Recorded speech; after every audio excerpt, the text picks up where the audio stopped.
説話先啦。首先咧，過去2個星期咧，我哋本身有個願望，就希望可以超出呢個叫做10萬人次嘅觀賞啦。咁然後我哋已經達到咗啦，多謝大家。咁亦都希望係會繼續多啲人可以睇到啦。咁就亦都希望今日我哋應該票房可以到800萬。咁就但係我覺得仲有好多朋友未睇嘅。咁如果你係覺得呢套戲比你想象中好睇喎，咁你就介紹俾你身邊嘅人睇。等我哋傳開佢啦。多謝你哋嚟呢度啊！我海城嘅朋友們，咁不如俾個時間佢哋問問題。有冇人有問題想問我哋？我哋民意，我哋有冇人係第一次睇㗎？我哋呢套戲最難演可能係3個人喺大排檔嘅場口，因為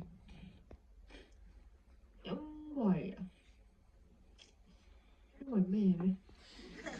我諗下先因為其實我哋排練得最多係3個人一齊嘅場口嘅，咁我估因為嗰場睇現場拍攝係有啲混亂嘅，係現場有啲混亂，同埋因為3個人要由完全唔識甚至對立變成好有默契啦，而嗰種默契係唔係即係唔係用對白説明出嚟嘅，而係要令觀眾慢慢感受到呢3個人因為手語而凝聚埋一齊。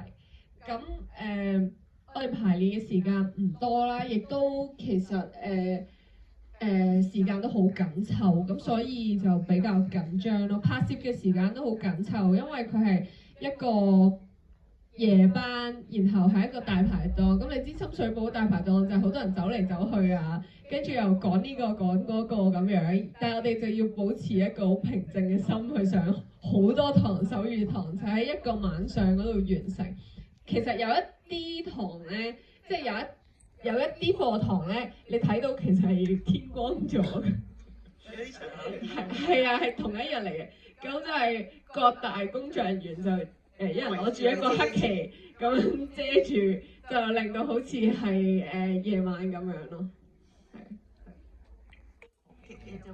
我諗係參考唔同嘅聾人朋友嘅。咁其實咧唔係每一個聾人講嘢都係咁嘅，而聾人口音咧，其實對我哋嚟講係一個既定嘅概念嚟嘅，因為每個人咧中意嘅表達方法都唔同啊嘛，咁每個人都有唔同嘅腔調啦，然後講嘢嘅節奏啦，咁聾人都係嘅，好似 Marco、Alan 嗰個角色，佢就又中意用手語啦，又中意用口語啦，咁現實都係嘅，有啲聾人佢可能比較中意用口語，咁佢口語嘅程度咧係比較好嘅，有啲人中意用手語多啲，咁手語程度比較好啦，咁跟住所以我就係挑選素恩嘅性格啦，同埋挑選同埋做資料搜集，認為素恩嘅程度係點樣咧？然後因為我哋呢個電影有好多聾人演員參與嘅，咁就慢慢喺佢哋身上度吸收，咁就構成咗而家嘅素恩啦。咁至於係儀器咧，就冇用儀器幫助，係。即係冇 AI 嘅我哋。係冇 AI。咁不如等2位俾個廣告時間你哋好嘛？阿雪先啦。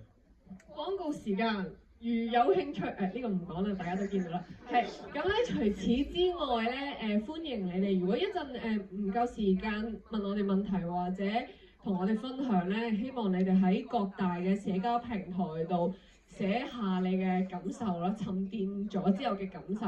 咁我哋好期盼可以睇到你哋嘅意見啦，同埋真實嘅感覺嘅。咁除此之外咧，我哋電影咧其實咧有一個書係推出咗嘅，就叫做《看我今天怎麼說故事的故事》。咁就係一個製作手記啦，同埋訪問我哋台前幕後工作人員嘅全記錄嚟嘅，就係由我哋編劇思妍去寫嘅。咁就如果有興趣知多啲咧，歡迎你哋去書局嗰度購買。係啊，多謝你。頭先你講咗啦，即係我哋第3週啦，咁就其他嗰啲就交俾你哋啦。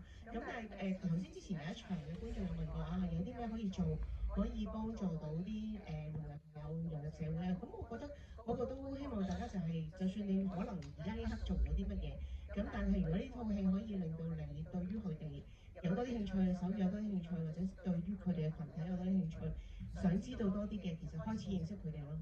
咁呢個都係一個即係認識其他同自己唔一樣嘅人嘅其中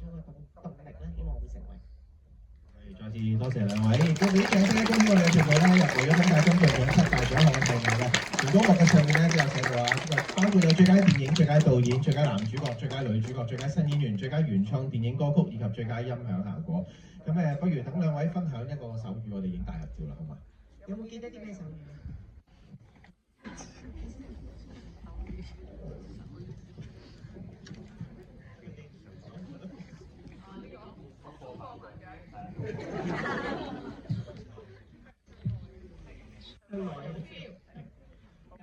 好啊，咁就教大家有 feel 嘅手語啦。咁咧，我哋就將一個種子擺喺個心嗰度，然後就盛開，咁就係有 feel。咁因為表情咧都係手語嘅一部分嚟嘅，咁所以咧我哋做緊呢個嘅時候咧，個樣要好有 feel。就係咁啦，我哋一齊做呢個動作啊！